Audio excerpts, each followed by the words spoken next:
ಉತ್ತರ ಕನ್ನಡ ಜಿಲ್ಲೆ ಯಾವ್ದ್ರಲ್ಲಿ ಸೇರ್ತದೆ? ಒಂದ್ ನೆಟ್ಟಗ್ ರಸ್ತೆ ಮಾಡಕ್ಕಾಗ್ತಿಲ್ಲ, ಅಧಿಕಾರಿಗಳನ್ನ ಮಾತು ಕೇಳ್ತಿಲ್ಲ ಅಂತ ಕಾಂಗ್ರೆಸ್ ಪಕ್ಷದವರು ಬರೇ ತಾರತಮ್ಯವನ್ನು ಮಾಡುವಂತದ್ದು. ಯಾವ ಇಲಾಖೆಯಿಂದನೂ ಹಣ ಬರ್ತಾನೆ ಇಲ್ಲ. ಪ್ರತಿಯೊಂದು ಸೋಲು ಕೂಡ ಏನನ್ನ ಲೈಫಲ್ಲಿ ಕಲಿಸಿಕೊಡ್ತು ಅಂತ. ಸೋಲೆ ಗೆಲುವಿನ ಸೋಪಾನ ಅನ್ನುವಂಥದ್ದನ್ನ ಹೇಳ್ತಾರಲ್ಲ, ಜನ ನಮ್ಮನ್ನು ಯಾಕೆ ಆಯ್ಕೆ ಮಾಡ್ತಾರೆ, ಅವ್ರ ಸಮಸ್ಯೆ ಏನಿದೆ ಆ ಸಮಸ್ಯೆಯನ್ನ ಬಗೆಹರಿಸುವುದು ಬಹಳ ಮುಖ್ಯವಾಗಿರ್ತದೆ. ಆ ಆರೋಪದಿಂದನೂ ನಾನು ದೂರ ಇದ್ದೇನೆ. ಯಾರು ನನಗೆ ಮಾಡ್ಲಿಕ್ಕೆ ಸಾಧ್ಯ ಇಲ್ಲ ಅಂತ ಹೇಳಿ ನಾನೇನು ಶ್ರೀರಾಮಚಂದ್ರ ಅಂತ ಹೇಳುದಿಲ್ಲ. ಮಲ್ಟಿ ಸ್ಪೆಷಾಲಿಟಿ ಹಾಸ್ಪಿಟಲ್ ತರುವಂತದ್ದು ಯಾಕೆ ಅಷ್ಟೊಂದು ತ್ರಾಸ ಆಗ್ತಾ ಇದೆ ಡಿಸ್ಟಿಕ್ಗೆ? ಈಗ ಜಾತಿ ಪಕ್ಷ ಇದೆ, ನಾನು ಅಲ್ಲಿ ಬೆಳಿಬಾರ್ದು ಅನ್ನುವಂಥದ್ದು ಒಂದೇ ಒಂದು ಉದ್ದೇಶ ಕಾಂಗ್ರೆಸ್ನವ್ರದ್ದು ಇದೆ. JDS ಬಿಟ್ಟು ಹೊರಗಡೆ ಬರುವಂತ ಪ್ರಸಂಗ ಯಾಕೆ ಬಂತು? ಯಾಕೆ ತಗೊಂಡ್ರಿ ಡಿಸಿಷನ್? ಅದನ್ನೆಲ್ಲ ಈಗ ಹೇಳಿದ್ರೆ ಸರಿ ಆಗುದು. ನಾವು ನೆಕ್ಸ್ಟ್ ನಿಲ್ಲಲ್ಲಪ್ಪ ಅನ್ನುವಂಥದ್ದನ್ನ ಬೇಸರ ವ್ಯಕ್ತಪಡಿಸ್ತಾ ಇದ್ರು.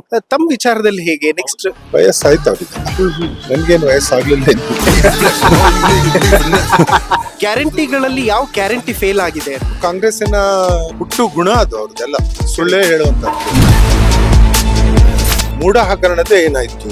ಭೂಮಿ ತಗೊಂಡೆ ವಾಪಸ್ ಕೊಟ್ಟು, ಅಡಿಕೆ ಕದ್ರು ಕಳ್ಳ, ಆನೆ ಕದ್ರು ಕಳ್ಳನೇ ಅಲ್ಲ.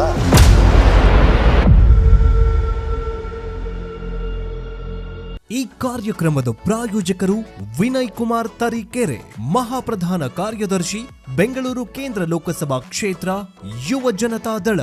ಗೋಲ್ಡ್ ಲೋನ್ ಇಂಟ್ರೆಸ್ಟ್ ಎಷ್ಟು? 13,000 per month. ಅಭಯನಲ್ಲಿ ಇವತ್ತಿನ ಗೋಲ್ಡ್ ಪ್ರೈಸ್ ಚೆಕ್ ಮಾಡಿದ್ಯಾ? ಇಲ್ಲ. ಅಭಯನಲ್ಲಿ ಗೋಲ್ಡ್ ಸೇಲ್ ಮಾಡು, ಗೋಲ್ಡ್ ಇಂಟ್ರೆಸ್ಟ್ ಸೇವ್ ಮಾಡು. ಅಭಯ ಗೋಲ್ಡ್ ಬಯರ್ಸ್. ವೀಕ್ಷಕರೇ ನಮಸ್ಕಾರ, ನೀವು ನೋಡ್ತಾ ಇದ್ದೀರಾ ಹೆಲೋ ಹಿಂದೂ. ನಾನು ಸೈಯದ್ ಹಿದಾಯತ್. ಇವತ್ತು ಬೆಳಗಾವಿಯ ಸುವರ್ಣ ಸೌಧದ ಅಂಗಳದಲ್ಲಿ ನಿಂತ್ಕೊಂಡಿದ್ದೀವಿ. ನನ್ನ ಜೊತೆ ಒಂದು ವಿಶಿಷ್ಟವಾದಂತಹ ವ್ಯಕ್ತಿತ್ವ ಇವತ್ತು ಜಾಯಿನ್ ಆಗ್ತಿದ್ದಾರೆ. ಕುಮಟಾ ವಿಧಾನಸಭಾ ಕ್ಷೇತ್ರದ ಶಾಸಕರು ದಿನಕರ್ ಶೆಟ್ರು. ಸರ್, ಕಾರ್ಯಕ್ರಮಕ್ಕೆ ಪ್ರೀತಿಯ ಸ್ವಾಗತ. ಹೇಗಿದ್ದೀರಿ ಸರ್? ಫೈನ್ ಫೈನ್ ಸರ್, ಇವತ್ತು ಬೆಳಗಾವಿ ಸೆಷನ್ ನಡೀತಾ ಇದೆ. ಪೂರಕವಾದಂತಹ ಚರ್ಚೆಗಳಾಗ್ತಾ ಇದೆಯಾ ನಮ್ಮ ಉತ್ತರ ಕರ್ನಾಟಕದ ಬಗ್ಗೆ ಅಂತ? ಉತ್ತರ ಕರ್ನಾಟಕದ ಬಗ್ಗೆ ಆಗ್ತಾ ಇದೆ, ಆದ್ರೆ ಉತ್ತರ ಕನ್ನಡ ಬಗ್ಗೆ ಆಗ್ತಾ ಇಲ್ಲ. ಉತ್ತರ ಕರ್ನಾಟಕದ ಚರ್ಚೆ ಮಾಡುವಂತ ಸಂದರ್ಭದಲ್ಲಿ ನಾನು ಸಭಾಧ್ಯಕ್ಷರಿಗೆ ಹೇಳಿದೆ, ನೀವು ನಮ್ಮ ಜಿಲ್ಲೆಯನ್ನು ಉತ್ತರ ಕನ್ನಡ ಜಿಲ್ಲೆ ಯಾವ್ದ್ರಲ್ಲಿ ಸೇರ್ತದೆ? ಉತ್ತರ ಕರ್ನಾಟಕದಲ್ಲಿ ಬರ್ತದೆಯೋ ಅಥವಾ ಕಿತ್ತೂರು ಕರ್ನಾಟಕದಲ್ಲಿ ಬರ್ತದೆ ಅನ್ನುವಂತ ಒಂದು ನಿರ್ಣಯವನ್ನ ಮಾಡಿ ಕೊಡ್ಬೇಕು ಅನ್ನುವಂಥದ್ದನ್ನ ಫಸ್ಟ್ ಡೇ ನಾನು ಸಭಾಧ್ಯಕ್ಷರಲ್ಲಿ ಮನವಿ ಮಾಡಿದೆ. ಆದ್ರೆ ಇಲ್ಲಿ ತನಕನೂ ಅದಕ್ಕೆ ಉತ್ತರ ಬಂದಿಲ್ಲ. ನಾವು ಸ್ವಲ್ಪ ನತದ್ರಷ್ಟರು ಅಂತ ನನಗೆ ಅನಿಸ್ತಾ ಇದೆ ನಮ್ಮ ಜಿಲ್ಲೆಯವರು. ಬಹಳ ವರ್ಷದಿಂದ ನಮ್ಮ ಜಿಲ್ಲೆ ಏನು ನಮ್ಮ ಸಂಪತ್ಭರಿತವಾದಂತ ಜಿಲ್ಲೆ ನಮ್ದು. ಅರಣ್ಯ ಪ್ರದೇಶ, ಸಮುದ್ರ ಒಂದ್ ಕಡೆ, ಇದೆಲ್ಲ ನಮ್ಮ ಜನಗಳೇ ಸ್ವತಃ ದುಡಿದು ಆ ಜಿಲ್ಲೆಯನ್ನ ಸ್ವಲ್ಪ ಮಟ್ಟಿಗೆ ಶ್ರೀಮಂತ ಜಿಲ್ಲೆಯನ್ನಾಗಿ ಕಾಣಿಸುವಂತದ್ದು. ನಮ್ಮ ಜಿಲ್ಲೆಯಲ್ಲಿ ಜನಗಳಿಗೆ 20 ಗುಂಟೆ 25 ಗುಂಟೆ ಜಾಗದಲ್ಲಿ ನಮ್ಮ ಜನಗಳು ಬೆಳೆಯನ್ನ ಬೆಳೆದು ಸ್ವಲ್ಪ ವಿದ್ಯೆ ಬಗ್ಗೆ ಹೆಚ್ಚಿನ ಆಸಕ್ತಿಯನ್ನ ಹೊಂದಿದಂತವ್ರು. ಹೀಗಾಗಿ ನಾವು ಬೇರೆ ಯಾರನ್ನು ಅವಲಂಬಿಸಿ ಇಲ್ಲದೆ ಇರೋದ್ರಿಂದ ನಮ್ಗೆ ಸರ್ಕಾರ ಸ್ವಲ್ಪ ನಮ್ಮ ಬಗ್ಗೆ ನಿರ್ಲಕ್ಷ್ಯ.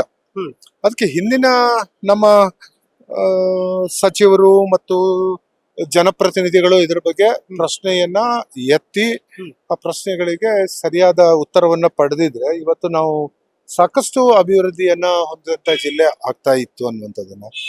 ಇವತ್ತು ಕಿತ್ತೂರು ಕರ್ನಾಟಕ ಮಾಡಿದ್ರು, ಈಗ ಕಿತ್ತೂರು ಕರ್ನಾಟಕದಿಂದನೂ ನಮ್ಮ ಜಿಲ್ಲೆ ಇಲ್ಲ, ಉತ್ತರ ಕರ್ನಾಟಕದಲ್ಲೂ ನಮ್ಮ ಜಿಲ್ಲೆ ಇಲ್ಲ. ಆದ್ರೆ ಸರ್ಕಾರ ಎರಡು ಉತ್ತರ ಕರ್ನಾಟಕ ಮತ್ತು ಕಿತ್ತೂರು ಕರ್ನಾಟಕಕ್ಕೆ ಸಾಕಷ್ಟು ಹಣ ಕೇಂದ್ರ ಮತ್ತು ರಾಜ್ಯ ಸರ್ಕಾರದಿಂದ ಕೊಡ್ತಾ ಇದೆ. ನಮ್ ಜಿಲ್ಲೆಗೆ ಸ್ವಲ್ಪ ಬರಬೇಕಾಗಿತ್ತು.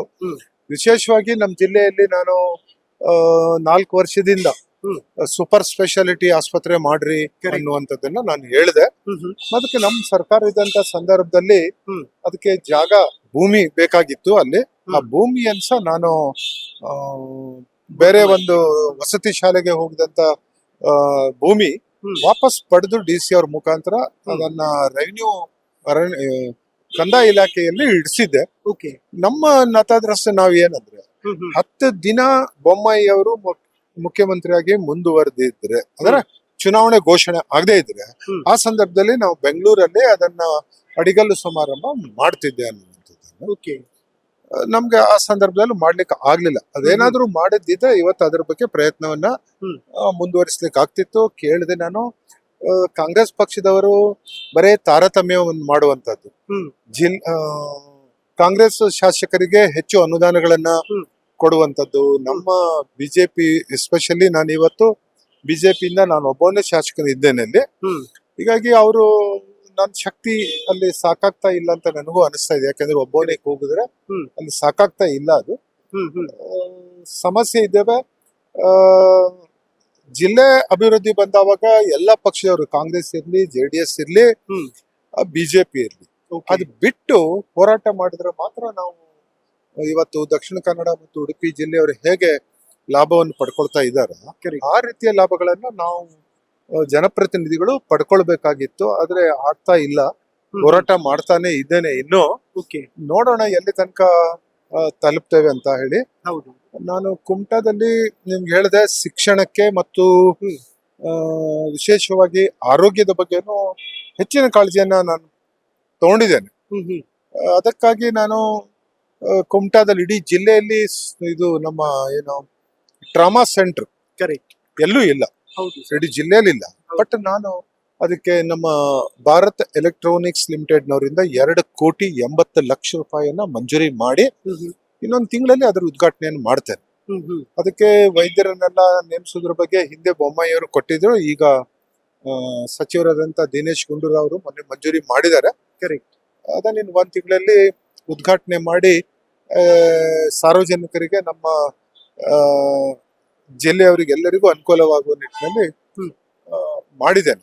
ಬಹಳ ದೊಡ್ಡ ಸಾಧನೆ ಇದೆ. 2,80,00,000 ಒಂದು ದೊಡ್ಡ ಮೊತ್ತದ ಟ್ರಾಮಾ ಸೆಂಟರ್ ತರುವಂತದ್ದು ಅದು ಮಾಡಿದ್ದೇನೆ. ಕಾಲೇಜ್ಗಳಿಗೆ, PU ಕಾಲೇಜಿಗೆ ಭೂಮಿ ಇರ್ಲಿಲ್ಲ. ಅದಕ್ಕೆ ನಾನು ಭೂಮಿ ತಗೊಂಡೆ ಫಾರೆಸ್ಟ್ ಇಲಾಖೆಯಿಂದ 2010ರಲ್ಲೇ ತಗೊಂಡು.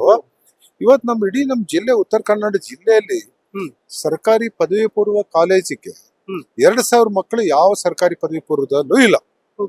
ನಮ್ಮ ಕುಮಟಾದಲ್ಲಿ 2,000 ವಿದ್ಯಾರ್ಥಿಗಳು. ಅದಕ್ಕೆ ಬೇಕಾಗುವಂತ ಎಲ್ಲ ಇನ್ಫ್ರಾಸ್ಟ್ರಕ್ಚರ್, ಅದು ವಿಶೇಷವಾಗಿ ಭೂಮಿ ಮೊದಲೇ ತಗೊಂಡೆ. ಆಮೇಲೆ ಕಟ್ಟಡಕ್ಕೆ ದೊಡ್ಡ ಸಂಖ್ಯೆಯಲ್ಲಿ ಇವತ್ತು ಕಟ್ಟಡ ಕಟ್ಟಿದ್ದೇವೆ. ಇನ್ನೊಂದು 15 ದಿವಸದಲ್ಲಿ ಅದರದ್ದು ಉದ್ಘಾಟನೆ ಮಾಡ್ತೇನೆ. ಆಮೇಲೆ ಡಿಗ್ರಿ ಕಾಲೇಜಿಗೆ ಬಿಲ್ಡಿಂಗ್ ಇರ್ಲಿಲ್ಲ, ನಮ್ ಪಕ್ಷ ಅಧಿಕಾರದಲ್ಲಿದ್ದಾಗ ಅದಕ್ಕೂ ಸಾಕಷ್ಟು ಮಾಡಿಸ್ಕೊಟ್ಟೆ. ಹೊನ್ನಾವರದಲ್ಲಿ ಡಿಗ್ರಿ ಕಾಲೇಜು ಬಾಡಿಗೆ ಜಾಗದಲ್ಲಿ ಇತ್ತು. ಅದಕ್ಕೆ ಜಾಗ ತಗೊಂಡೆ 2010ರಲ್ಲೇ. ಇವತ್ತು ಅದಕ್ಕೂ ಇನ್ಫ್ರಾಸ್ಟ್ರಕ್ಚರ್ ಫುಲ್ ಮಾಡಿಕೊಟ್ಟಿದ್ದೇನೆ. Honnavar degree college. ಹೊನ್ನಾವರದಲ್ಲಿ ಬಸ್ ಸ್ಟ್ಯಾಂಡ್ ಹಾಳಾಗಿತ್ತು. ಕಳೆದ ಬಾರಿ ಹೊಸ ನಮ್ಮ ಪಕ್ಷ ಅಧಿಕಾರದಲ್ಲಿದ್ದಾಗ ಹೊಸ ಕಟ್ಟಡ ಮಾಡಿ ಕೊಡ್ಸಿದ್ದೇನೆ. ನಿಮ್ಗೆ ಹೇಳಿದಾಗೆ ನಾನು ಕುಡಿಯುವ ನೀರಿಂದು ಹೊನ್ನಾವರಕ್ಕೆ ಕುಮಟಾದಿಂದ ಹೋಗ್ಬೇಕಾಗಿತ್ತು. ಅದು ಬಹಳ ಸಮಸ್ಯೆ ಆಗ್ತಾ ಇತ್ತು ಅವರಿಗೆ. ಆ ಸಮಸ್ಯೆಯನ್ನ ಕೇವಲ 2 ವರ್ಷದಲ್ಲಿ, ನಮ್ಮ ಪಕ್ಷ ಅಧಿಕಾರದ ಬಂದು 2 ವರ್ಷದಲ್ಲಿ ಇವತ್ತು ಬಹಳ ದೊಡ್ಡ ಪ್ರಮಾಣದಲ್ಲಿ ಜನರು ಬಹಳ ಖುಷಿಯಲ್ಲಿದ್ದಾರೆ. ನೀರಂದ್ರೆ ಬಹಳ ಸ್ಪೀಡ್ ನಲ್ಲಿ ಬರ್ತದೆ, ಅಷ್ಟು ಸ್ಪೀಡ್. ಅದು ಎಲ್ಲ ಮಾಡಿ 2 ವರ್ಷದಲ್ಲಿ ಕರೋನಾ ಇತ್ತು. ಕರೋನಾ ಇದ್ರೂ ಸಹ ಅಧಿಕಾರಿಗಳನ್ನ ವಿಶ್ವಾಸಕ್ಕೆ ಇಟ್ಕೊಂಡು ನಾನು ಆ ಸಂದರ್ಭದಲ್ಲಿ ಮಾಡಿದೆ. ಮತ್ ಕರೋನಾ ಬಂದಾಗ್ಲೂ ನಾವು ಏನು ಮೋದಿ ಅವರು ವ್ಯಾಕ್ಸಿನ್ ಪುಕ್ಕಟೆ ಕೊಟ್ಟಿದ್ರು, ಅದೆಲ್ಲ ನಮ್ಮ ನಾಗರಿಕರಿಗೆ ನನ್ನ ಕ್ಷೇತ್ರದಲ್ಲಿ ಉಚಿತವಾಗಿ ಕೊಡುವಂತ ಕೆಲಸನ ಆ ಸಂದರ್ಭದಲ್ಲಿ ಮಾಡಿ ಎಲ್ಲ ಸಾರ್ವಜನಿಕರಿಗೂ ವ್ಯಾಕ್ಸಿನ್ ಗಳನ್ನ ಕೊಡುವಂತದ್ದು ಮಾಡಿದ್ದೇನೆ. ನಂಬರ್ಸ್ ನ ಆಧಾರದಲ್ಲಿ ಮಾತಾಡೋದಾದ್ರೆ 1,800 ಕೋಟಿಯಷ್ಟು ಅನುದಾನವನ್ನ ತಮ್ಮ ಕ್ಷೇತ್ರಕ್ಕೆ ತೆಗೆದುಕೊಂಡು ಹೋಗಿದ್ರಿ ತಮ್ಮದೇ ಪಕ್ಷ ಅಧಿಕಾರದಲ್ಲಿದ್ದಂತಹ ಸಂದರ್ಭದಲ್ಲಿ. ಇವತ್ತಿನ ಸ್ಥಿತಿಗತಿಗಳು ಹೇಗಿದೆ? ಯಾಕೆಂತಂದ್ರೆ ಕಾಂಗ್ರೆಸ್ನ ಶಾಸಕರೇ ಸರ್ಕಾರದ ಮುಂದೆ ಅಳಲನ್ನ ತೊಡ್ಕೊಳ್ತಾ ಇದ್ದಾರೆ, ನಮಗೊಂದು ನೆಟ್ಟಗೆ ರಸ್ತೆ ಮಾಡಕ್ಕಾಗ್ತಿಲ್ಲ, ಅಧಿಕಾರಿಗಳನ್ನ ಮಾತು ಕೇಳ್ತಿಲ್ಲ ಅಂತ. ತಮ್ಮ ಕ್ಷೇತ್ರದಲ್ಲಿ ಹೇಗಿದೆ ಚಿತ್ರಣ? ಎಷ್ಟು ಬಂದಿದೆ ಅನುದಾನ ತಮಗೆ? ನನಗೆ ನಾನ್ ಸ್ವಲ್ಪ ಕ್ಯಾಲ್ಕುಲೇಟೆಡ್ ಮನುಷ್ಯ. ನಾನು ಎಲ್ಲಿ ಹೇಗ್ ಮಾಡ್ಬೇಕು ಏನು ಅನ್ನೋದು. ಯಾಕಂದ್ರೆ ನಮ್ಮ ಕುಟುಂಬ, ನಮ್ ಚಿಕ್ಕಪ್ಪ ಎಲ್ಲ ಕಾಂಟ್ರಾಕ್ಟರ್ ಇದ್ದಿದ್ರಿಂದ ಸ್ವಲ್ಪ ಅವರ ಭಾವನೆಯಿಂದ ನಾನು ಕೆಲಸ ಮಾಡಿದ್ದೇನೆ. ರಸ್ತೆ ಕೆಲಸ ಇವತ್ತು ನಮ್ಮ ನಗರದಲ್ಲಿ, ವಿಶೇಷವಾಗಿ ಕುಮಟಾ ಮತ್ತು ಹೊನ್ನಾವರಕ್ಕೆ MLA ಫಂಡ್ ಯೂಸ್ ಮಾಡಿ ಎಲ್ಲ ರಸ್ತೆ ಮಾಡಿದ್ದೇನೆ. ಬಹಳ ಚೆನ್ನಾಗಿ ರಸ್ತೆ ಆಯ್ತು, ಜನ ಇವತ್ತು ಖುಷಿ ಪಟ್ಟಿದ್ದಾರೆ. ಅದರ ನಂತರ ಲೋಕೋಪಯೋಗಿ ನಮ್ಮ ಮಿನಿಸ್ಟ್ರು ಸಹ ಸ್ವಲ್ಪ ನಮ್ಗೆ ಹಣದ ಅನುದಾನದ ಸಹಾಯ ಮಾಡಿದ್ದಾರೆ ಅವರು ಸಹ ಎಲ್ಲ ರೀತಿಯಿಂದ. ಆದ್ರೆ ನಮ್ಮ ಎರಡು ನನ್ನ ಮುನ್ಸಿಪಾಲಿಟಿ, ಒಂದು ಹೊನ್ನಾವರಕ್ಕೆ, ಇನ್ನೊಂದು ಕುಮಟಕ್ಕೆ, ಒಂದು ಪುರಸಭೆ, ಇನ್ನೊಂದು ಪಟ್ಟಣ ಪಂಚಾಯತ್. ಅದು ಎರಡಕ್ಕೂ ಈ ಸರ್ಕಾರ ಕಳೆದ 2.5 ವರ್ಷದಲ್ಲಿ ಒಂದೇ ₹1 ಕೊಟ್ಟಿಲ್ಲ ಅನ್ನುವಂಥದ್ದನ್ನು ನಾನು ಪದೇ ಪದೇ ಅವ್ರಿಗೆ ಹೇಳ್ತಾ ಇದ್ರು ಸಹ ಇಲ್ಲಿ ತನಕ ಬಿಡುಗಡೆ ಮಾಡಿಲ್ಲ ಅವರು. ಲೋಕೋಪಯೋಗಿ 1 ನಮ್ಗೆ ಕೊಟ್ಟಂತದ್ದು, ಮತ್ತೆ ಆರೋಗ್ಯ ಇಲಾಖೆಯಲ್ಲಿ ಸ್ವಲ್ಪ ಬಂದಿದೆ. ಬೇರೆ ಎಲ್ಲ ಸ್ವಲ್ಪ ಪಕ್ಷಪಾತ ಬಹಳ ಜೋರಾಗೇ ಇದೆ ಈ ಕಾಂಗ್ರೆಸ್ ಪಕ್ಷದ. ಯಾಕಂದ್ರೆ ಒಂದು ಅವ್ರ ಹತ್ರ ಹಣ ಇಲ್ಲದೆ ಇರೋದ್ರಿಂದನೂ ಅವರು ಈ ರೀತಿಯ ನಾಟಕ ಮಾಡ್ತಾ ಇದ್ದಾರೆ ಅಂತ ನನ್ಗೆ ಅನಿಸ್ತಾ ಇದೆ. ನೋಡೋಣ, ಮುಂದಿನ ದಿವಸ ನಾವು ಇದ್ದದ್ರಲ್ಲೇ ಸ್ವಲ್ಪ ತೃಪ್ತಿ ಪಟ್ಟು ಜನರ ಸಮಸ್ಯೆ ಏನಿದೆ ಆ ಸಮಸ್ಯೆ 2.5 ವರ್ಷದಿಂದ ಮನೆಗಳ ಕಟ್ಟಿದ್ದು ನಾವು ನಮ್ ಸರ್ಕಾರ ಇದ್ದಾವಾಗ ಮನೆ ಕೊಟ್ಟಿದ್ವಿ, ಅದಕ್ಕೂ ಹಣ ಕೊಟ್ಟಿರ್ಲಿಲ್ಲ. ಈಗೇನೋ ಮೊನ್ನೆ 1-2 ಕಂತು ಕೊಟ್ಟಿದ್ದಾರೆ. ಇಷ್ಟೊತ್ತಿಗೆ ಮುಗಿಸಿ ಅವ್ರ ಮನೆಗಳನ್ನ ಕೊಡ್ಬೇಕಾಗಿತ್ತು ಬಡವರಿಗೆ. ಆ ಮನೆಗಳನ್ನು ಕೊಟ್ಟಿಲ್ಲ. ಮೀನುಗಾರಿಕೆ ಇಲಾಖೆಯಿಂದ ಆಗ್ಲಿ ಯಾವ ಇಲಾಖೆಯಿಂದನೂ ಹಣ ಬರ್ತಾನೆ ಇಲ್ಲ ಅಂತ ಬಹಳ ಬೇಸರದಿಂದನೇ ಹೇಳ್ಕೊಳ್ಬೇಕು. ಸರ್, ಟೂರಿಸ್ಟ್ ಪ್ಲೇಸ್ ಗಳು ಕೂಡ ಸಾಕಷ್ಟಿದೆ, ತಮ್ಮದೇ ಕ್ಷೇತ್ರದ ವ್ಯಾಪ್ತಿಯಲ್ಲಿ ಬರುತ್ತೆ. ಅವುಗಳ ಅಭಿವೃದ್ಧಿಯ ಜೊತೆಗೆ ಅವುಗಳಿಂದ ಸೋರ್ಸ್ ಆಫ್ ಇನ್ಕಮ್ ನ ಕ್ರಿಯೇಟ್ ಮಾಡುವಂತ ನಿಟ್ಟಿನಲ್ಲಿ ಏನೆಲ್ಲ ಪ್ರಯತ್ನಗಳು ಮಾಡ್ತಾ ಇದ್ದೀರಿ ಅಂತ? ಅದಕ್ಕೀಗ 3 ಕೋಟಿ ಮೊನ್ನೆ ನಮ್ಮ ಪ್ರವಾಸೋದ್ಯಮ ಸಚಿವರು ಕೊಟ್ಟಿದ್ದಾರೆ. 3 ಕೋಟಿ 2.5 ವರ್ಷದ ನಂತರ ಅವರಿಗೂ ಬೆನ್ ಹತ್ತಿದ ನಂತರ 2.5 ಕೋಟಿ ಮಂಜೂರಿ ಮಾಡಿದ್ದಾರೆ. ಮೊನ್ನೆ ಗೋಕರ್ಣಕ್ಕೆಲ್ಲ ಹೋಗಿ ಯಾವ್ಯಾವ ಕೆಲಸಗಳು ಆಗ್ಬೇಕು ಅಂತ ಅವರ ಪ್ರವಾಸೋದ್ಯಮ ಇಲಾಖೆ ಅಧಿಕಾರಿಗಳ ಜೊತೆ ಚರ್ಚೆಯನ್ನು ಮಾಡಿ ಕೊಟ್ಟಿದ್ದೇನೆ. ಅದು ಆಗ್ತದೆ ಈಗ. ಸರ್, ನನಗೆ ಬಹಳ ಒಂದು ಕ್ಯೂರಿಯಾಸಿಟಿ ಇರೋದು ಅಂತಂದ್ರೆ, ಫಸ್ಟ್ ಇಯರ್ BCom ನಲ್ಲಿ ಇರ್ತೀರಿ, ಆ ಸಂದರ್ಭದಲ್ಲಿ ಶಿಕ್ಷಣವನ್ನೇ ಬಿಡಬೇಕಾದಂತಹ ಸ್ಥಿತಿ ಬಂದ್ಬಿಡುತ್ತೆ. ಯಾಕೆ ಆ ಡಿಸಿಷನ್ ತಗೊಂಡ್ರಿ ಅಂತ? ಅನಿವಾರ್ಯ ಇತ್ತಲ್ಲ, ಕುಟುಂಬ ಮುನ್ನಡೆಸುವಂತದ್ದು. ನಾನಲ್ದೇ ಇದ್ರೆ ಯಾರು ಇರ್ಲಿಲ್ಲ ಆ ಸಂದರ್ಭದಲ್ಲಿ. ಹೀಗಾಗಿ ಅನಿವಾರ್ಯ. ಮತ್ತು ನಾನು ಮೊದಲಿಂದನೂ ಸ್ವಲ್ಪ ಎಲ್ಲರಿಗೆ ಸ್ವಲ್ಪ ಬೇಕಾದವನಾಗಿದ್ದೆ. ಇದರಿಂದ ನನ್ಗೆ ಸ್ವಲ್ಪ ಬಿಸ್ನೆಸ್ ಮಾಡುವಂತ ನಾನು ಮಾಡಿದೆ. ಅದರಲ್ಲಿ ಸಕ್ಸಸ್ ಆದ. ಮತ್ತೆ ಆ ಸಂದರ್ಭದಲ್ಲಿ ಬಿಸ್ನೆಸ್ ನಾನು ಯಾವತ್ತು ಕೈ ಹಿಡಿದ್ನೋ ಆ ದಿನದಿಂದ, ಉದಾಹರಣೆಗೆ ನಿಮ್ಗೆ ಹೇಳೋದು ಅಂತ ಹೇಳಿದ್ರೆ, ನಾನ್ ತಗೊಂಡಂತ ಸಂದರ್ಭದಲ್ಲಿ ಟೀ ಕುಡ್ ₹35 ಗನ್ಫುಟಿಗಿತ್ತು. ಈಗ 7,000 to 10,000 ಗನ್ಫುಟಿಗೆ ಆಯ್ತು ಈಗ. ಅಂದ್ರೆ ನಾನ್ ತಗೊಂಡ ನಂತರ ಅದು ಡಬಲ್ ಟ್ರಿಬಲ್ ರೇಟ್ ಎಲ್ಲ ಉಡ್ಡಿಗೂ. ನಾನು 1 ಲೋಡ್ ತಂದ್ರೆ ನನಗೆ 1 ಲೋಡ್ ನಲ್ಲಿ ಆ ಸಂದರ್ಭದಲ್ಲಿ ಒಂದು 15,000-20,000 ಗೇನ್ ಆಗ್ತಿತ್ತು ಆ ಸಂದರ್ಭದಲ್ಲಿ 77ರಲ್ಲಿ. ಹೀಗಾಗಿ ಅದು ಅದೃಷ್ಟ ನನ್ನ ಪರವಾಗಿ, ನಮ್ಮ ಕುಟುಂಬದ ಸದಸ್ಯರ ಪರವಾಗಿ ಬಂತು ಅಂತ ನನ್ಗೆ ಅನಿಸ್ತು.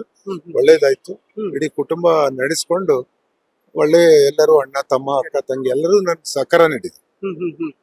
ಸರ್, BCom ಮಾಡ್ತಿದ್ದಂಥವ್ರು ಅಂತಂದ್ರೆ ಒಂದು ಕನಸು ಇದ್ದೇ ಇರುತ್ತೆ, ಯಾವ್ದೋ ಒಂದು ಪದವಿ ಮಾಡ್ಕೊಂಡು ಬ್ಯಾಂಕ್ ಮ್ಯಾನೇಜರ್ ಆಗ್ತಿದ್ದೆ ಅಷ್ಟೇ.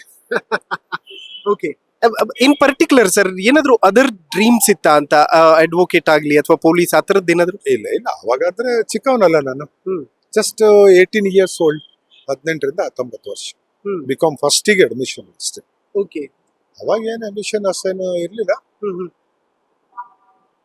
BCom ಮಾಡ್ಕೊಂಡು ಏನೋ ಒಂದು ಎಜುಕೇಶನ್ ನಮ್ಮಲ್ಲೆಲ್ಲ ಸ್ವಲ್ಪ ಇತ್ತು. ನಾನು ಈಗ ಎಜುಕೇಶನ್ ಮಾಡಬೇಕು ಅನ್ನುವಂಥದ್ದು ಮಾಡಿ ಮುಂದೆ ತಂದೆ ಬಿಸ್ನೆಸ್ ಮಾಡೋದಾಗ್ತಿತ್ತು ಅನಿವಾರ್ಯವಾಗಿ. ವಯಸ್ಸಾದ್ಮೇಲೆ ಆದ್ರೂ ತಂದೆಯವರಿಗೆ ನಾನೇ ಮಾಡ್ಬೇಕಾಗಿತ್ತು.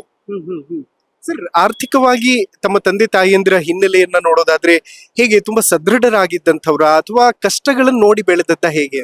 ಕಷ್ಟ ನೋಡಿ ಬೆಳೆದ. ಯಾವ ತರದ ಕಷ್ಟಗಳನ್ನ ಫೇಸ್ ಮಾಡಿ? ಎಲ್ಲ ಕಷ್ಟ ನೋಡು ಬೆಳೆದಿದ್ದಾರೆ. ಅದನ್ನೆಲ್ಲ ಈಗ ಹೇಳೋದು ಸರಿ. ಬಟ್ ಪ್ರತಿಯೊಬ್ಬರಿಗೂ ಕೂಡ ಒಂದು ಸ್ಫೂರ್ತಿಯ ಕಥೆ ಅನ್ನೋದಿದ್ದೇ ಇರುತ್ತೆ. ಯಾಕೆಂತಂದ್ರೆ ಸಾವಿರಾರು ಜನ ಸ್ಟೋರೀಸ್ ನ ನೋಡ್ತಾ ಇರ್ತಾರೆ. ಅನೇಕ ಶಾಸಕರು, ಇನ್ಫ್ಯಾಕ್ಟ್ ನನಗೆ ಅರಗ ಜ್ಞಾನೇಂದ್ರ ಅವ್ರು ಹೇಳ್ತಾ ಇದ್ರು, ನಮ್ಮ ಮನೇಲಿ ಊಟಕ್ಕೂ ಸಹ ಇರ್ಲಿಲ್ಲ, ಹಲಸಿನ ಹಣ್ಣು ತಿಂದು ಬದುಕ್ತಾ ಇದ್ವಿ ಅಂತ. ಅಂದ್ರೆ ಯಾವ ತರದ ಕಷ್ಟಗಳಿಂದ ಹೊರಗಡೆ ಬಂದ್ರಿ ಅಂತ? ಅಲ್ಲ, ಅಂಥದ್ದೆಲ್ಲ ಕಷ್ಟ ಆ ಸಂದರ್ಭದಲ್ಲಿ ಎಲ್ಲರಿಗೂ ಇತ್ತು ಆವಾಗ ಮುಂಚೆ. ನನಗೆ ಅಂತ ಅಲ್ಲ, ಎಲ್ಲರೂ ಕಷ್ಟದಲ್ಲೇ ಇದ್ದಂತವ್ರು. ಎಲ್ಲೋ 1-2 ಕುಟುಂಬ ಮಾತ್ರ ಅವಾಗ ಸ್ವಲ್ಪ ಶ್ರೀಮಂತ ಕುಟುಂಬ ಆಗಿ ಇರ್ತಿದ್ರು. ನಮಗೂ ಅದೊಂದು ಚಾಲೆಂಜ್ ಇತ್ತು. ಅವ್ರು ಅಷ್ಟು ಬೆಳೆದಿದ್ದಾರೆ, ನಾನು ಯಾಕೆ ಬರೋದು? ಆ ಚಾಲೆಂಜ್ ನನ್ನಲ್ಲಿ ಇತ್ತದು. ಆ ಚಾಲೆಂಜ್ ಇಂದಾನೆ ನಾನು ಇವತ್ತು ಮೇಲಕ್ ಬಂದೆ. ಟಿಂಬರ್ ಮರ್ಚೆಂಟ್ ಆಗಿ, ಸ್ವಾಮಿಲ್ ಮಾಲೀಕನಾಗಿ, ಮುನ್ಸಿಪಾಲಿಟಿ ಮೆಂಬರ್ ಆಗಿ, ಆಮೇಲೆ ಮೇಲೆ ನಿಂತು ಬಟ್ 6 ಬಾರಿ ಸ್ಪರ್ಧೆ ಮಾಡಿ 3 ಬಾರಿ ಗೆದ್ದು 3 ಬಾರಿ ಸೋತಿದೆ. ಸರ್ ಪ್ರತಿ ಬಾರಿಯೂ ಕೂಡ ಸೋತಾಗ ಸೋಲಿನಿಂದ ಕಲಿಯುವಂಥದ್ದು ತುಂಬಾ ಇರುತ್ತೆ ಅಂತ ಹೇಳ್ತಾರೆ. ಪ್ರತಿಯೊಂದು ಸೋಲು ಕೂಡ ಏನನ್ನ ಲೈಫಲ್ಲಿ ಕಲಿಸಿ ಕೊಡ್ತು ಅಂತ. ಇಲ್ಲ, ಸೋಲೆ ಗೆಲುವಿನ ಸೋಪಾನ ಅನ್ನುವಂಥದ್ದನ್ನ ಹೇಳ್ತಾರಲ್ಲ, Correct. ಅದರಿಂದ ನಾವು ಕಲ್ತ್ಕೊಂಡಿರ್ತೇವೆ. ಮುಂದಿನ ದಿವಸ ನಾವು ಸರಿಯಾಗಿ ಮಾಡ್ಬೇಕು. ಜನ ನಮ್ಮನ್ನ ಯಾಕೆ ಆಯ್ಕೆ ಮಾಡ್ತಾರೆ, ಅವ್ರ ಸಮಸ್ಯೆ ಏನಿದೆ, ಆ ಸಮಸ್ಯೆಯನ್ನ ಬಗೆಹರಿಸುವುದು ಬಹಳ ಮುಖ್ಯವಾಗಿರ್ತದೆ. ಅದನ್ನೆಲ್ಲ ನಾವು ಕಲ್ತು ಇವತ್ತು 3ನೇ ಬಾರಿ ಶಾಸಕನಾಗಿ ನಮ್ಮ ಕ್ಷೇತ್ರದ ಎಲ್ಲರ ಪ್ರೀತಿ ವಿಶ್ವಾಸವನ್ನ ಗಳಿಸುವಂತದ್ದು ಬಹಳ ಮುಖ್ಯ ಆಗಿತ್ತು. ಅದನ್ನು ಗಳಿಸಿದ್ದೇನೆ ಅಂತ ನನಗೆ ಅನಿಸ್ತಾ ಇದೆ. ಯಾಕಂದ್ರೆ 3ನೇ ಬಾರಿ ನನ್ನನ್ನ ಆಯ್ಕೆ ಮಾಡಿದ್ರಿಂದ ಪಕ್ಷ ಅಧಿಕಾರದಲ್ಲಿದ್ದಾಗ ಬಹಳ ಒಳ್ಳೆ ಕೆಲಸ ಮಾಡಿದ್ದೇನೆ. ಇಲ್ಲದೇ ಇದ್ರೂ ಸಹ ಈಗ ಒಳ್ಳೆ ಕೆಲಸಗಳನ್ನ, ಹಣ ಎಲ್ಲಿಂದ ತರಬೇಕು, ವಿಶೇಷವಾಗಿ ನನಗೆ ವಿಧಾನಸೌಧ ಇರ್ಬೋದು, ವಿಕಾಸ್ ಸೌಧ ಇರ್ಬೋದು, MS ಬಿಲ್ಡಿಂಗ್ ನಲ್ಲಿ ಅಧಿಕಾರಿಗಳು ನನ್ನನ್ನು ಬಹಳ ಪ್ರೀತಿಯಿಂದ ಕಾಣ್ತಾರೆ. ನಾ ಹೋದ ನಂತರ ಅವ್ರು ಏನಿದ್ರು ಆ ಸಮಸ್ಯೆಯನ್ನ ಕೇಳಿ ತಿಳ್ಕೊಂಡು ಮಾಡ್ಕೊಡುವಂತದ್ದು ಇವತ್ತು ಮಂತ್ರಿಗಳಿಗಿಂತ ಹೆಚ್ಚು ನನಗೆ ಅಧಿಕಾರಿಗಳ ಪ್ರೀತಿ ಮಾಡಿ ಕೆಲಸ ಮಾಡ್ಕೊಡ್ತಾ ಇದ್ದಾರೆ ಎಲ್ಲ ಕಡೆ. ಸರ್ ಇನ್ಫ್ಯಾಕ್ಟ್ 2023 ಚುನಾವಣೆಯಲ್ಲಿ ಕಾಗೇರಿ ಅವರು ಸೇರಿದಂತೆ ಅನೇಕರು ಸೋಲುವಂತಹ ಸನ್ನಿವೇಶ ಇತ್ತು. ಆ ನೆಗೆಟಿವ್ ಒಂದು ಟ್ರೆಂಡ್ ಇದ್ದಂತಹ ಸಂದರ್ಭದಲ್ಲೂ ಕೂಡ ಗೆದ್ದು ಬರೋದಷ್ಟು ಸುಲಭ ಅಂತೂ ಅಲ್ಲ. ಲೈಕ್ ಹೇಗೆ ಸಾಧ್ಯ ಆಯ್ತದು? ಅವರು 6 ಬಾರಿ ಗೆದ್ದಿದ್ರು. ಅದು ಸಹಜವಾಗಿ ಆಂಟಿ ಇನ್ಕಮ್ ಸೇರ್ತದಲ್ಲ, ಅದು ಅವ್ರಿಗೆ ಅದೇ ಆಯ್ತು ಬಿಟ್ರೆ ಬೇರೆ ಏನು ಇಲ್ಲ. ಕಾಗೇರಿ ನೀವು ಗೆಲ್ಲೋದಕ್ಕೆ ಏನ್ ಸಾಧ್ಯ, ಏನ್ ಪ್ಲಸ್ ಪಾಯಿಂಟ್ ಏನಿತ್ತು? ಅಲ್ಲೆಲ್ಲ ನನ್ನ ಕೆಲಸಗಳು, ನನ್ನ ಸ್ಪಂದನೆ ಮತ್ತು ಕೆಲಸಗಳು, ಅಭಿವೃದ್ಧಿ. ಬಹಳ ಹೇಳಿದ್ದಲ್ಲ, 1,800 ರೂಪಾಯಿ ತಂದು ಮನೇಲಿ ಕೂತ್ಕೊಂಡಿಲ್ಲ ನಾನು. ನನ್ ಮೇಲೆ ಯಾವುದೇ ಒಂದು ಆರೋಪ ಇಲ್ಲಿ ತನಕ ಮಾಡ್ಲಿಕ್ಕೆ ಸಾಧ್ಯ ಇಲ್ಲ. ಆ ಆರೋಪದಿಂದನೂ ನಾನು ದೂರ ಇದ್ದೇನೆ. ಯಾರು ನನಗೆ ಮಾಡ್ಲಿಕ್ಕೆ ಸಾಧ್ಯ ಇಲ್ಲ ಅಂತ ಹೇಳಿ ನಾನೇನು ಶ್ರೀರಾಮಚಂದ್ರ ಅಂತ ಹೇಳುದಿಲ್ಲ. ಆದ್ರೆ ವಿಶೇಷವಾಗಿ ನಾನು ಅದರಿಂದ ದೂರ ಇದ್ದೇನೆ. ನಂದೇ ಆದಂತ ಕೆಲವಷ್ಟು ಇವತ್ತು ನನ್ನ ಅನೇಕ ಸಂಬಂಧಿಕರು ಇರ್ತಾರೆ. ಅವ್ರು ಬಂದ್ರು, ನಮ್ಗೊಂದು ಪೊಲೀಸ್ ಆಯ್ಕೆ ಮಾಡ್ಕೊಡ್ರಿ, ಸಬ್ ಇನ್ಸ್ಪೆಕ್ಟರ್ ಅಂದ್ರು. ನಾನು ಹೇಳಿದೆ ಇಲ್ಲ, ನಡೆಯುದಿಲ್ಲ, ಸುಮ್ನೆ ನೀವು ಬಂದ್ಕೊಂಡು ಕಾಟ ಕೊಡ್ಬೇಡ್ರಿ ಅಂತ ಹೇಳಿದ ನಂತರ ಅವ್ರು ಬೇಸರ ಮಾಡ್ಕೊಂಡು ಹೋದ್ರು. ಆಮೇಲೆ ಏನಾಯ್ತು ಹೇಳ್ರಿ, ಅದು PSI ಇಂದು ಹಗರಣ ಆಯ್ತಲ್ಲ. ಆ ವ್ಯಕ್ತಿ ಹತ್ರ ನಾನು ದುಡ್ಡು ತಗೊಂಡು ಅವ್ರ ಮಗನಿಗೆ ಕೊಡ್ಲಿಕ್ಕೆ ಆಗದೆ ಇದ್ದವಾಗ ಅವ್ನ್ ಬರ್ತಿದ್ದ, ನನ್ನ ಹೆಂಡತಿ ಬಂಗಾರ ನಾನು ಅಡು ಇಟ್ಟು ತಂದಿದ್ದೆ, ನೀನ್ ಅದನ್ನ ಹೆಂಗಾದ್ರು ಮಾಡಿ ಸ್ವಲ್ಪ ಸ್ವಲ್ಪ ಕೊಡು ಅಂತ ಇದ್ರಲ್ಲ. ನಾನ್ ನೇರವಾಗಿ ಅಂತದನ್ನ ಹೇಳ್ಬಿಡ್ತಿದ್ದೆ, ಆಗುದಿಲ್ಲ ಅಂತದೆಲ್ಲ ತರಬೇಡ್ರಿ. ಇವನ್ ಗುತ್ತಿಗೆ ಹಿಡಿಯುವಂತ ಸಂದರ್ಭದಲ್ಲೂ ಸಹ ನಾನು ಯಾರಿಗೂ ಪರ್ಸೆಂಟೇಜ್ ಕೇಳೋದಿಲ್ಲ ಅನ್ನೋದು ನಾನು ಹೇಳೋದಲ್ಲ, ಶ್ರೀರಾಮಚಂದ್ರ ಅಲ್ಲ ಅನ್ನುವಂಥದ್ದು. ಬಟ್ ವಿಶೇಷವಾಗಿ ಯಾರಿಗೂ ತೊಂದರೆ ಕೊಟ್ಟಿಲ್ಲ ನಾನು ಗುತ್ತಿಗೆದಾರರಿಗೆ. ಅವರು ನನ್ನ ಪರವಾಗಿ ನಿಂತರು ಗುತ್ತಿಗೆದಾರ. ಎಲ್ಲ ಗುತ್ತಿಗೆದಾರರು ಅವರಿಗೆ ಬಹಳಷ್ಟು ಹೆರಾಸ್ಮೆಂಟ್ ಇತ್ತು ಅಲ್ಲಿ. ನಮ್ ಜಿಲ್ಲೆಲೆಲ್ಲ ಬಹಳ ಕೇಳ್ತಾ ಇದ್ರು, ಹಾಗೆ ಹೀಗೆ ಕೊಟ್ಟೆ ಹೋಗು ಇಟ್ಟೆ ಹೋಗು. ನಂದು ಅಂತ ಪದ್ಧತಿನೇ ಇಲ್ಲ. ಕೆಲಸ ಪ್ರಾರಂಭ ಮಾಡಿಸಿ ಅವರಿಗೆ ಹುರಿದುಂಬಿಸಿ ಅವ್ರಿಗೆ ಏನಾದ್ರು ಲಾಭ ಆದ್ರೆ ಏನಾದ್ರು ಪ್ರೀತಿ ಮಾಡಿ ಕೊಟ್ಟು ಹೋಗ್ತೀವಿ. ಅಷ್ಟೇ ಕೊಡಬೇಕು ಅನ್ನುವಂಥದ್ದು ಕೇಳುದಿಲ್ಲ. ಅವ್ರ ಲಾಭ ಆದ್ರೆ ನನಗೂ ಏನಾದ್ರು ಒಂಚೂರು ಕೊಡುದು. ಅಮೇಸಿಂಗ್. ಬಟ್ ತುಂಬಾ ಜನ ಇದನ್ನೆಲ್ಲ ಓಪನ್ ಆಗಿ ಶೇರ್ ಮಾಡ್ಕೊಳ್ಳೋದಿಲ್ಲ ಸರ್. ಬಹಳ ಖುಷಿ ಆಗ್ತದೆ, ಲೈಕ್ ಓಪನ್ ಆಗಿ ಹೇಳ್ತಾ ಇದ್ರಿ. In fact sir, multi specialty hospital ತರುವಂತದ್ದು ಯಾಕೆ ಅಷ್ಟೊಂದು ತ್ರಾಸ ಆಗ್ತಾ ಇದೆ ಡಿಸ್ಟಿಕ್ಗೆ? ಈಗ ಜಾತಿ ಇದು ಪಕ್ಷ, ಈಗ ಪಕ್ಷ ನಾನು ಅಲ್ಲಿ ಬೆಳಿಬಾರ್ದು ಅನ್ನುವಂಥದ್ದು ಒಂದೇ ಒಂದು ಉದ್ದೇಶ ಕಾಂಗ್ರೆಸ್ನವ್ರದ್ದು ಇದೆ. ಹೀಗಾಗಿ ಅವರು ಸ್ವಲ್ಪ ದೂರ ಮಾಡ್ತಾ ಇದ್ದಾರೆ. ಆದ್ರೂ ನಾನು ಛಲ ಬಿಡುದಿಲ್ಲ, ಅದ್ರ ಬಗ್ಗೆ ಮಾಡ್ತೇನೆ. ಸರ್, ರಾಜಕೀಯ ರಂಗ ಪ್ರವೇಶ ಮಾಡೋದಕ್ಕೆ ಏನ್ ಸ್ಫೂರ್ತಿ ಆಯ್ತು? ಯಾಕೆ ಸೆಲೆಕ್ಟ್ ಮಾಡ್ಕೊಂಡ್ರಿ ರಾಜಕೀಯವನ್ನೇ? ಅದು ಕಾಲೇಜ್ ಹೋಗ್ತಾ ಇರ್ಬೇಕಾದ್ರೆ ಕಾಲೇಜ್ ಯೂನಿಯನ್ ಲೀಡರ್ ಆಗ್ಬೇಕು ಅಂತ ಒಂಥರದ ಮನ್ಸು. ನಂಗೆ ಸ್ವಲ್ಪ ಲೀಡರ್ಶಿಪ್ ನನ್ ಜೊತೆ ಇತ್ತು ಅವಾಗ. ಎಲ್ಲರೂ ಪ್ರೀತಿ ಮಾಡಿ ನೋಡ್ತಾ ಇದ್ರು, ಪ್ರೀತಿಯಿಂದ ಸ್ಟೂಡೆಂಟ್ಸ್ ಎಲ್ಲ. ಎಲೆಕ್ಷನ್ ನಿಲ್ಬೇಕು ಅಂತ ಹೋದೆ. ಅಷ್ಟೊತ್ತಿಗೆ ನನ್ನ ಕಸಿನ್ ಮೋಹನ್ ಶೆಟ್ಟಿ MLA ಆದ್ರಲ್ಲ, ಅವ್ರು ಸೀನಿಯರ್ ಇದ್ರು, ಅವ್ರು ನಿಂತ್ ಬಿಟ್ರು. ನನ್ ಕಸಿನ್ ಅವ್ನು ಡೈರೆಕ್ಟ್. ನಾನ್ ಮತ್ತು ಸ್ಪರ್ಧೆ ಮಾಡೋದು, ಅವನು ಸ್ಪರ್ಧೆ ಮಾಡೋದು ಬೇಡ ಅಂತ ನಾನು ಹಿಂಸಟ್ಟೆ. ಆಮೇಲೆ ನಾನು ಮುನ್ಸಿಪಾಲಿಟಿ ನಿಂತ್ಬಿಟ್ಟೆ. ಅವನು ಬರೋ ತನಕ ನಾನ್ ಮುನ್ಸಿಪಾಲಿಟಿ ನಿಂತು ಗೆದ್ದೆ ನಾನು. ಅದು ಒಂಥರದ ಸ್ಫೂರ್ತಿ ಆಯ್ತು. ಅವಾಗ ಸ್ವಲ್ಪ ಛಲ ಇರ್ತದಲ್ಲ, MLA ಯಾಕೆ ಆಗ್ಬಾರ್ದು, ನೋಡೋಣ. ಸರ್, ಇನ್ಫ್ಯಾಕ್ಟ್ ಲೈಫ್ ಅಲ್ಲಿ ಬಿಸ್ನೆಸ್ ಆಗಲಿ ಅಥವಾ ಪೊಲಿಟಿಕ್ಸ್ ಆಗಲಿ, ಮೇಲೂ ಮತ್ತು ಒಂದು ಕಡೆ ವೇರಿಯೇಷನ್ಸ್ ಇರ್ತದೆ, ಅಪ್ ಅಂಡ್ ಡೌನ್ಸ್. ಹೇಗೆ ಲೈಕ್ ಕೆಳ ಹಂತದಲ್ಲಿ ಬಂದಾಗ ಹೇಗೆ ಸಂಭಾಳಿಸ್ಕೊಳ್ತಾ ಇದ್ರಿ ಅದನ್ನ? ಕೆಳ ಹಂತದಲ್ಲಿ ನಾನೇನು ಯಾರಿಗೂ ತೊಂದರೆ ಕೊಡ್ತಾ ಇರ್ಲಿಲ್ಲಲ್ಲ, ಹೀಗಾಗಿ ಕೆಳ ಹಂತದಲ್ಲಿ ಬಂದಾಗ್ಲೂ ಜನ ನನ್ನ ಪರವಾಗಿದ್ರು. ಓಕೆ. ಹೀಗಾಗಿ ಜನರ ನಾಡಿ ಮಿಡಿತ ನನ್ಗೆ ಗೊತ್ತಿತ್ತು ನಮ್ಮ ಕ್ಷೇತ್ರದ್ದು. ಹೀಗಾಗಿ ಅವರು ನನ್ನನ್ನು ಬಯಸಿದ್ರು. ನನ್ನ ಜೊತೆ ಸಾಕಷ್ಟು ಯುವಕರು ನನ್ನ ಜೊತೆಲಿ ನನ್ನನ್ನು ಗೆಲ್ಸ್ಬೇಕು ಅನ್ನುವಂತ ಭಾವನೆ ಬಹಳ ಯುವಕರಲ್ಲಿ ಇತ್ತು. ಅದು Okay. ನನಗೆ ಪ್ಲಸ್ ಆಯ್ತು ಯುವಕರು. ಓಕೆ ಸರ್, JDS ನಲ್ಲಿ ಇದ್ದಂತವ್ರು ರಾಮಕೃಷ್ಣ ಹೆಗಡೆ ಅವರ ಜೊತೆ ಗುರುತಿಸ್ಕೊಂಡಿದ್ರಿ. JDS ಬಿಟ್ಟು ಹೊರಗಡೆ ಬರುವಂತ ಪ್ರಸಂಗ ಯಾಕೆ ಬಂತು? ಯಾಕೆ ತಗೊಂಡ್ರಿ ಡಿಸಿಷನ್? ರಾಜಕೀಯದಲ್ಲಿ ಇರ್ತದೆ, ಅದು ರಾಜಕೀಯದಲ್ಲಿ ಇರ್ತದೆ, ಅದನ್ನೆಲ್ಲ ಈಗ ಹೇಳಿದ್ರೆ ಸರಿ ಆಗುದಿಲ್ಲ. ಓಕೆ, ಬಟ್ ಸ್ಟಿಲ್ ಕುಮಾರಸ್ವಾಮಿ ಅವ್ರ ಬಗ್ಗೆ ಈಗಲೂ ನಾನು ಹೆಡ್ಸ್ ಅಪ್ ಮಾಡ್ತೇನೆ. ಅವ್ರಿಗೆ ಅವ್ರು ಬಹಳ ಒಳ್ಳೆಯ ಲೀಡರ್. ಅವ್ರು ಎರಡು ಮಾತಿಲ್ಲ ಕುಮಾರಸ್ವಾಮಿ ಬಗ್ಗೆ. ದೇವೇಗೌಡರು ಮಾತಾಡ್ತಿದ್ರು, ಬಟ್ ನಾವು ಏನಿದ್ರು ನನ್ ಕುಮಾರಸ್ವಾಮಿ ಅವ್ರ ಜೊತೆನೆ ಸಂಬಂಧ ಇತ್ತು. ನನ್ಗೆ ಬಹಳ ಪ್ರೀತಿ ಮಾಡ್ತಿದ್ರು ಕುಮಾರಸ್ವಾಮಿ ಅವರು. ನನಗೇನು ಅವರು ತೊಂದರೆ ಕೊಟ್ಟಿಲ್ಲ. ಅಲ್ಲೇ ಬೇರೆ ಒಂದ್ ಸಣ್ಣ ಕಾರಣದಿಂದ ನಾನು ಪಕ್ಷ ಬಿಡಬೇಕಾಯ್ತು, ಇಲ್ಲೇ JDS ನಲ್ಲಿ ಇರ್ತಿತ್ತು. ಬಟ್ JDS ನಲ್ಲಿ ಪಡೆದಂತಹ ಅನುಭವವನ್ನ ಹೇಗ್ ನೆನ್ಪು ಮಾಡ್ಕೋತೀರಿ ಅಂತ? JDS ನಾನು ಕುಮಟಾ ಮುನ್ಸಿಪಾಲಿಟಿಯಲ್ಲಿ ನಾನು ಕ್ಯಾಂಡಿಡೇಟ್ ಆದವಾಗ, ಇದಕ್ಕೆ MLA ಕ್ಯಾಂಡಿಡೇಟ್ ಆದ ನಂತರ ಇರ್ಬೋದು, ಮುಂಚಿತವಾಗಿರ್ಬೋದು, ಬೇರೆ ಎಲ್ಲ ಪಕ್ಷದಕ್ಕಿಂತ ವಿಶೇಷವಾಗಿ ನಾನು ಒಂದ್ ಅಥವಾ ಎರಡು JDS ಜಾಸ್ತಿ ಇರ್ತಿತ್ತು ಆ ಸಂದರ್ಭದಲ್ಲೇ. MLA ಆಗ್ಲಿಲ್ಲ ಆದ್ರೂ ಸಹ ಜನ ಟೌನ್ ಅವರು ನನ್ನ ಪ್ರೀತಿಯಿಂದ ನೋಡ್ತಿದ್ರು ಅನ್ನುವಂಥದ್ದು ಅದೇ ಒಂದು ಉದಾಹರಣೆ. ಅದನ್ನ ಬಳಸ್ಕೊಳ್ಳುವಂಥದ್ದು ಮಾಡಿದೆ. ಸರ್, ಇನ್ಫ್ಯಾಕ್ಟ್ ರಿಸಲ್ಟ್ ನ ತೆಗೆದು ನೋಡಿದಾಗ JDS ಇವತ್ತು ಕೂಡ 2ನೇ ಸ್ಥಾನವನ್ನೇ ಕಾಯ್ದುಕೊಂಡಿದೆ ತಮ್ಮ ಕ್ಷೇತ್ರದಲ್ಲಿ. ಅಂದ್ರೆ ಸ್ಟಿಲ್ JDS ಅದು ಅಲ್ಲೊಂದು ಹಿಡಿತ ಟ್ರೆಂಡ್ ಇದೆಯಾ ಅಂತ ಇದೆ. ಇದರಲ್ಲಿ ಹಲಕ್ಕಿ ಒಕ್ಕಲಿಗರು, ಪಟಗಾರರು ಎಲ್ಲ